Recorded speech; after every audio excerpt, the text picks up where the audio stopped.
is a brand new paper pack from our friends in England with Creative Expressions. This is called Summertime Blooms, and it is a pretty thick pack, as you can see.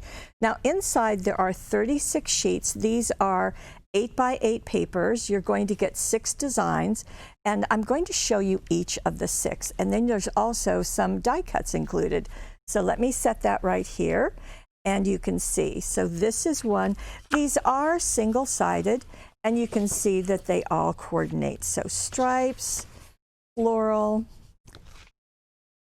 more floral, and some dots, and have this kind of ivy leaf.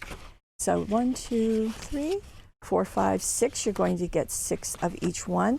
And then for the die cuts, now there are 32 die cuts. You're going to get 4 of each sheet. So 4 of this one and 4 of that. As you can see, they've got an image. They also have some greetings.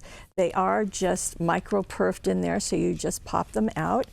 And oh, this happens to be the cover of this. So 4 of these and 4 of these, 6 each of the papers. And you can see that the papers really are designed to coordinate with the die cuts. So the die cuts are really going to take center stage, as you can see. And everything is designed to coordinate. And it's called Summertime Blooms. Forgot to mention there's also coordinating cardstock. Now this is also called Summertime Blooms. Now even though these are summertime blooms, you can certainly use them anytime. Spring, summer, winter, fall, whatever your choice. But it's nice to have the 24 sheets. These are A4 size, so kind of 8.5 by 11. You're going to get 8 colors, and you're going to get 3 of each one. So we've got it in cardstock, plus with the die cuts, plus the papers, all together. Sweet Summertime Blooms.